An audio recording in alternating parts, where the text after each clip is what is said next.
Hi mga friends and family! Kaya ko po sinasabi and family kasi po yung totoo ko pong family nanonood din po sa akin, lalo na yung lola ko. Kaya hi po sa inyo and hi po din sa mga new friends ko na mga na new subscribers po. I just wanna say thank you po sa pag-support niyo po sa channel ko. Ito po ay nagluluto po ako ng pritong. Ang tawag niya po dito kasi is sibas. Tapos, meron din po akong adobong pusit dito. Adobong pusit. Tapos, and of course, ang aking mahuwagang cucumber, sweet peppers, at saka meron po ako ditong tomatoes na lalagyan ko po siya ng magilipisanin. Hindi ako kakain ng adobong pusit kung wala rice. Ito po, rice. Nakaano na po siya, yung nilalagay lang siya sa microwave. Hindi na po ako bumibili ng maraming rice kasi po, naano ako natitempt ako magsaing everyday. Tapos ilagay nyo lahat to sa microwave, 2 minutes, okay na siya. Okay? So, bakit ako nagra-rice? Dapat kasi low carb ako. So, bakit ako nagra-rice?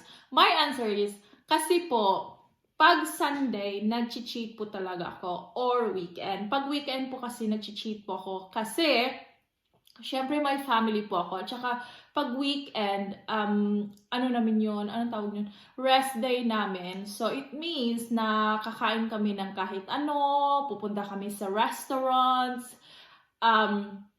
syempre kakain kami sa labas. Tapos, yung asawa ko hindi naman siya low carb, kaya hindi naman fair sa kanya. Try ko po talaga sa weekdays na wala po akong rice. Kaya, sa weekend nyo lang po ako makikitang kumakain ng rice. At the moment, kung kaya ko, kaya yon. Let's eat po. But, to be honest po, yung nung una po, nung hindi po ako naglo-low carb dati, grabe yung rice ko. First time ko nito. Hindi last. Amoy siyang amoy sticky rice. Pang biko ba to? Hindi ko alam.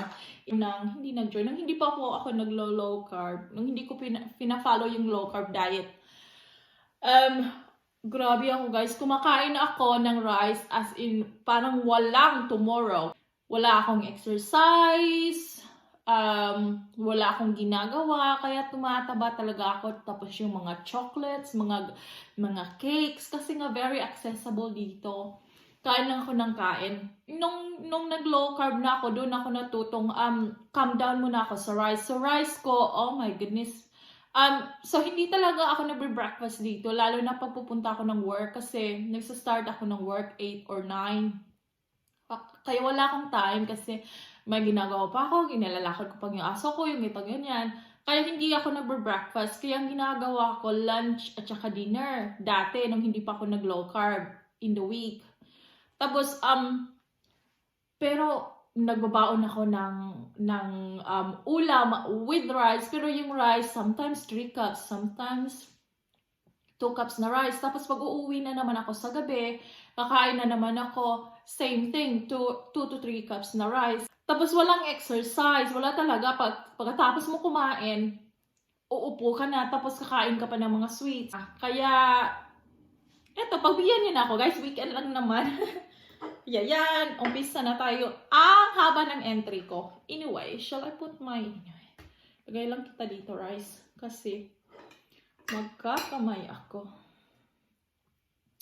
Alam nyo, excited ako. So, let's start! I am so excited. Pero kahit na, nag-cheat po ako, at saka, cheat po ako with rice, I still carry on with my intermittent fasting po. Kasi intermittent fasting really works for me. Kasi hindi nga ako masyadong nagagahan kahit na weekend, hindi ako nag-aalmusal. Yan. Ito po. Yeah!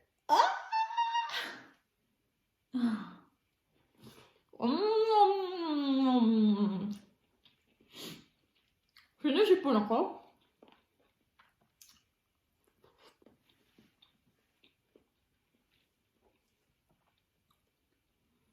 Alam nyo, nag-iba yung background ko, no? Kasi lumipat ako.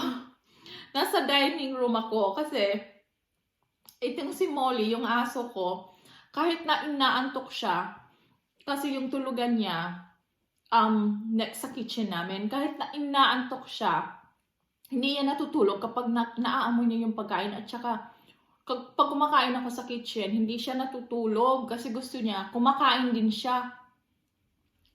Kaya, kailangan ko siyang kailangan siyang mag-behave. Oh God!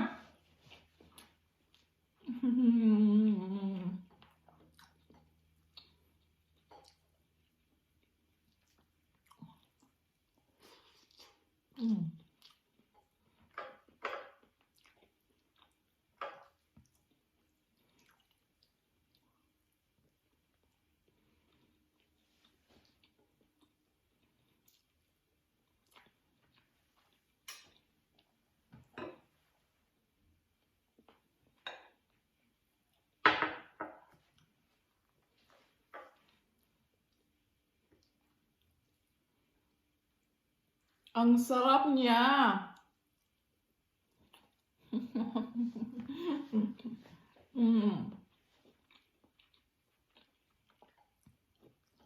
Sarap niya talaga.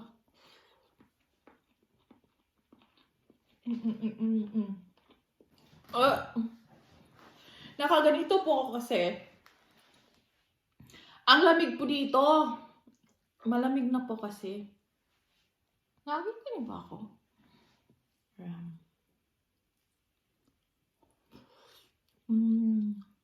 Ayan o. Ayan guys. Diba?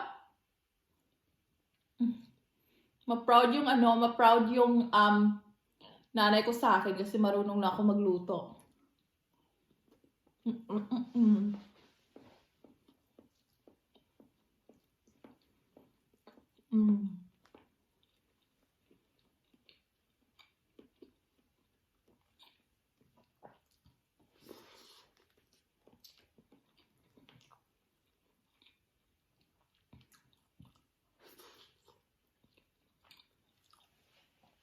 Siguro pag mini-measure tong tong rice, 1 cup siya.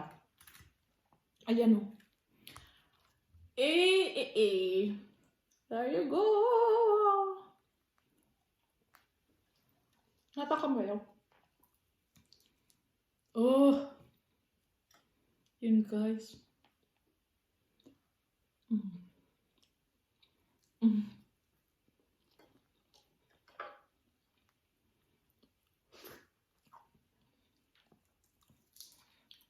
Ay, naku.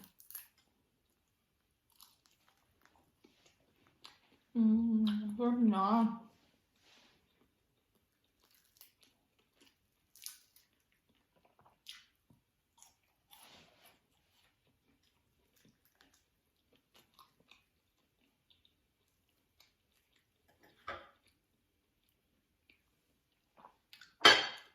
Saan ko ba siya i-compare na lasa?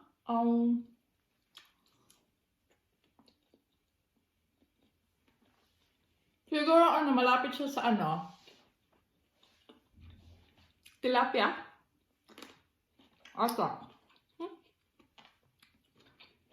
Tapos yung kamatis, yung binibili ko kamatis yung mga maliliit. Yan. Tapos kinakat ko lang siya sa half. Bakit ba ang pagkain nakaka-excited? Diba? Kahit sino siguro.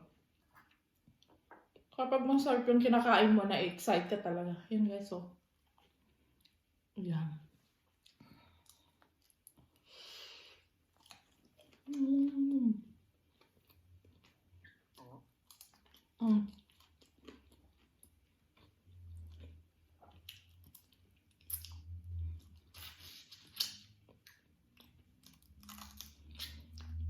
Hindi ko sinasayang. Kasi yung mga bato, di ba, merong ano, meron siyang laman. Ang bato lagay. Okay din ako ah. Ayun lang dyan. Sarap niya guys.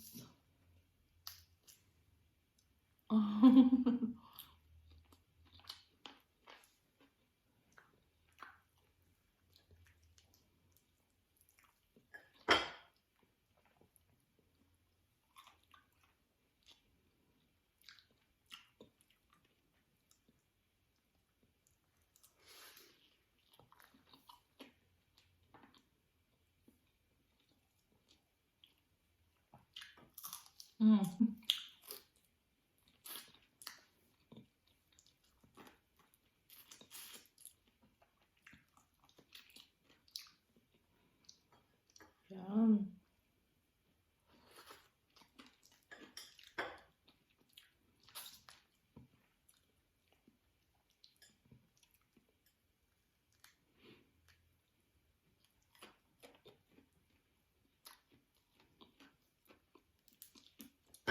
Wala talaga akong sinasayang sa ano. Sa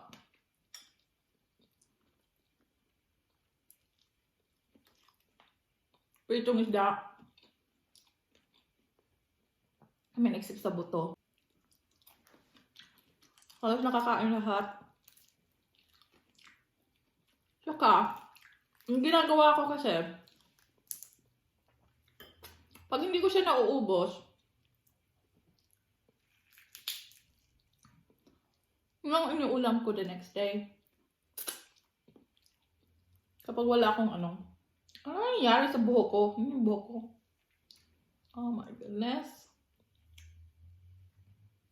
Pag wala akong ano,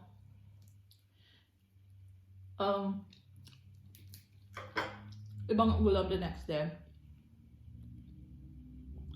Yun yung iniulam ko. Yung tira ko. Ang kinakain ko. Kaya,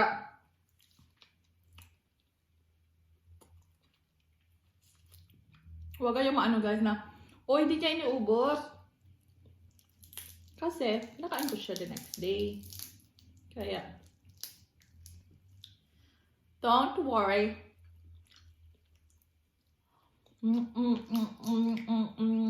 Pinapapa ko talaga siya.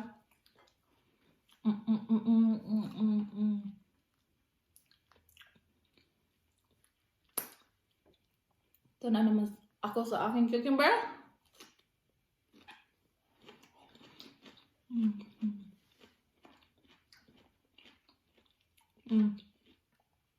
Napaka-refreshing niya kasi.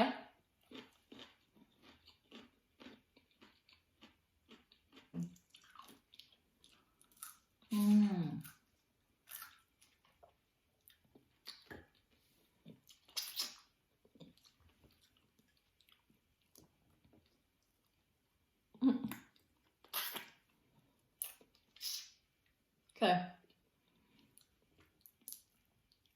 Baka may makapanood dito na abroad or nakapag-asawa ng nasa ibang bansa. Pagaya ko. Comment po kayo kung ang asawa nyo nagre-reklamo sa amoy ng ano, daing. Ito daing. Buwad. Buwad in Tagalog, daing ba? Yung nasa dried fish, di ba? Kasi, hindi na ako nagluluto ng ano, ng dried fish dito sa bahay kasi yung asawa ko, as I've said before, asawa ko kasi British.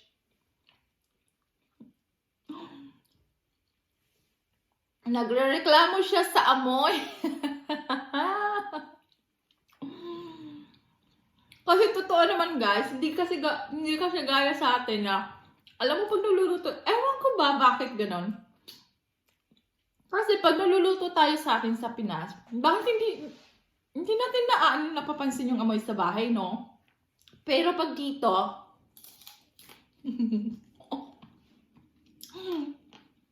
nangangamoy talaga.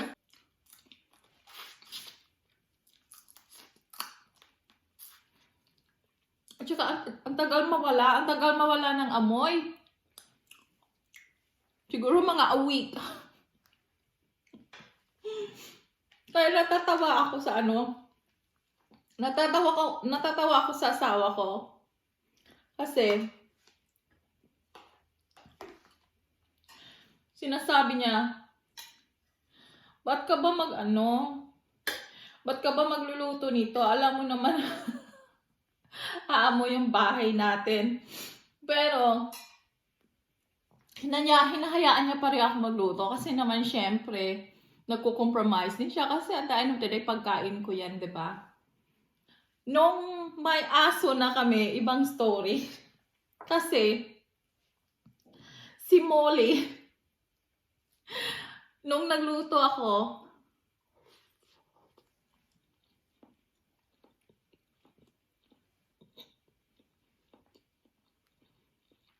nag-wild siya.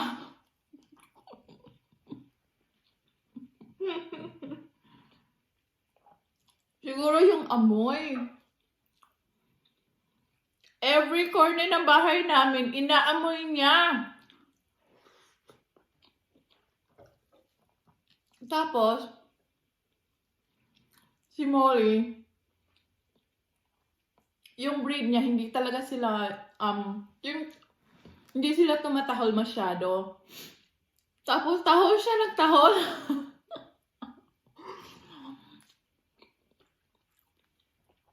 Hinahanap niya yung amoy. Tawa talaga kami ng tawa. Kaya naaawa ako sa aso ko. Kaya sabi ko, okay, wag na nga ako magluto ng dried fish, buwad.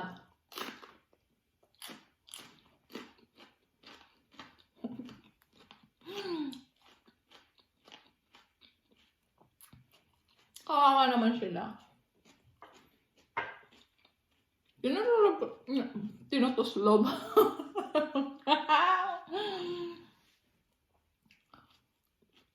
Ano Tagalog ng tinutuslob? Deep, di ba, sa English? Ano Tagalog? Ano Tagalog ng tinutuslob? Tinutuslob.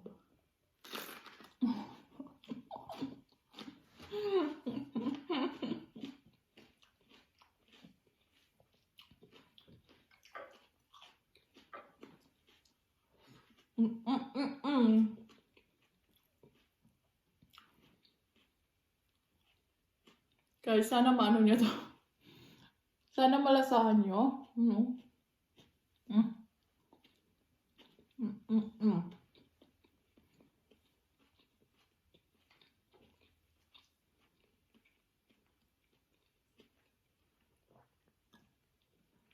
May bato siya.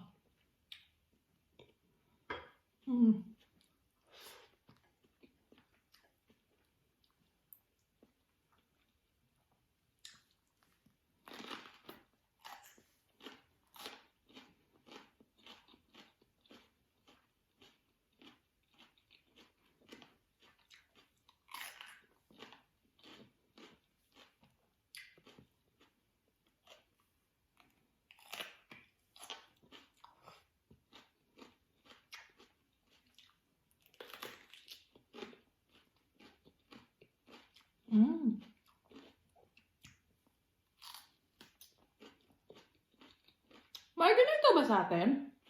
Na sweet na baby peppers? Please comment po kung may ganito sa atin.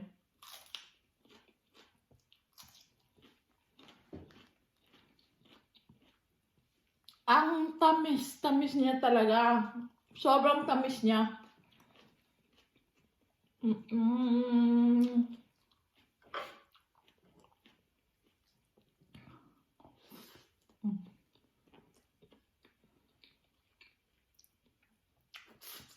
Parang ina-exaggerate ko yung pagkain ko. Pero ang sarap niya talaga, I promise. Kasi ako din nagluto, kaya i-claim ko na.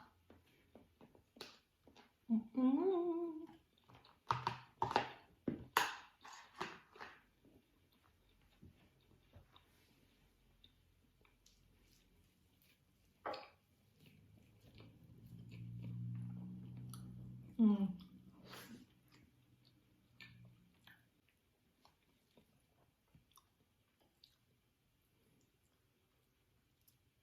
Ang tawag sa rice na to, Thai jasmine rice. Parang nga siyang ano, parang nga siyang malagkit.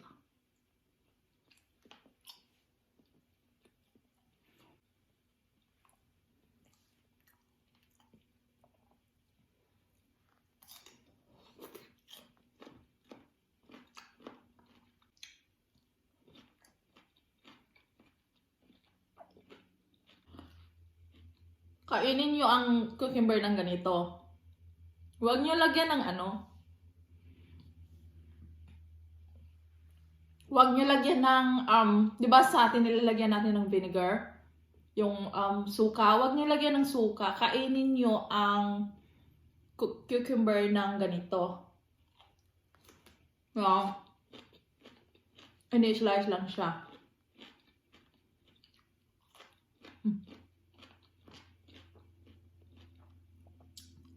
Lalo na yung pag mainit sa atin, nauuhaw ka.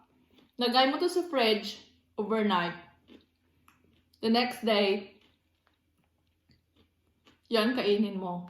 Napaka-refreshing niya.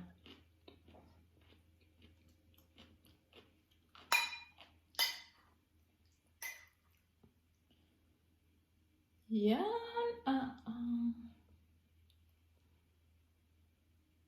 Hindi kumakain yung asawa ko nito, guys.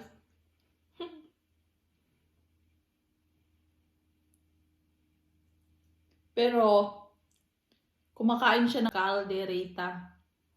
Favorite niya talaga yun. Pero, caldereta na beef. You know. Here. Open your mouth. Open. Open. Open. Open your mouth.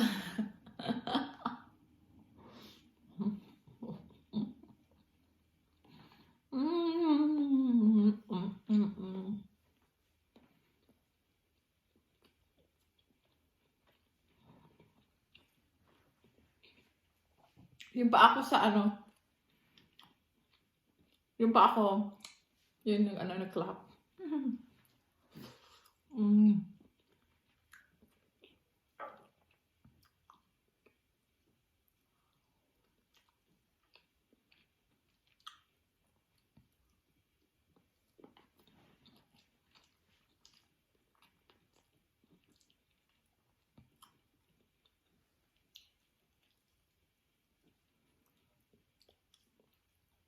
Kung sana ako nakatira sa UK, hindi kami basta-basta makakabili ng Filipino na mga pagkain or mga dry goods.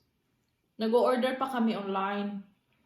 Or may nagdi-deliver ata dito na isang Filipino, pero alam mo yun, hindi gaya sa atin, nalalabas ka lang tapos may mabibili ka. Hindi, wala dito. Siguro marami sa sa London, no.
gusto ko itong isda na to na piniprito. Ayoko siyang hindi ko siya type pag iba yung luto. Huwag ko. Iba yung lasa niya.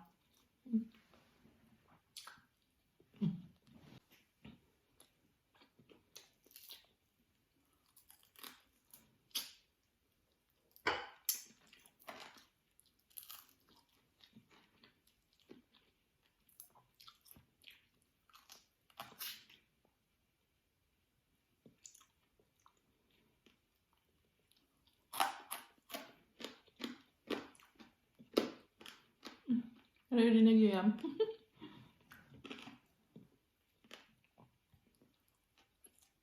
Satisfying.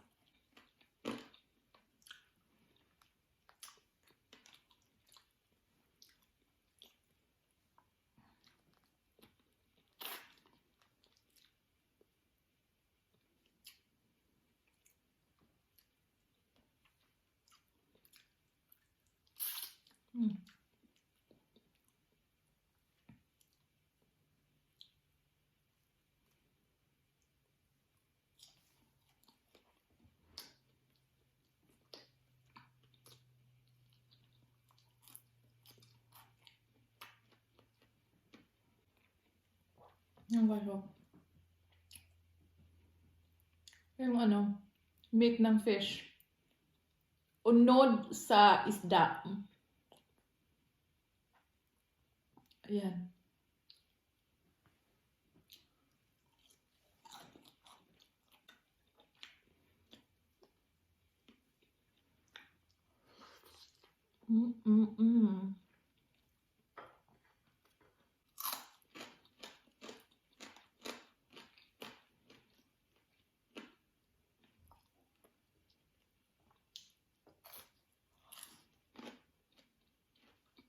Pero wala na akong rice bukas.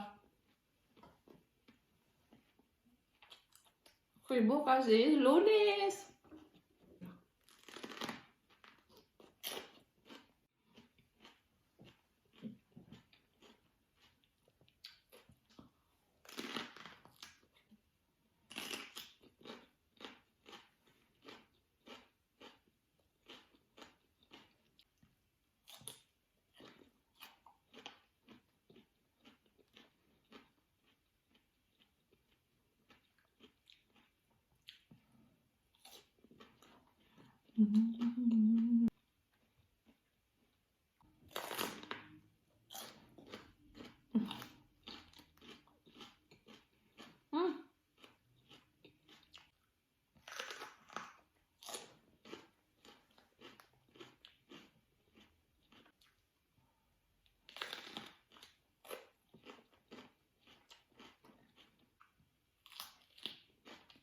Harap.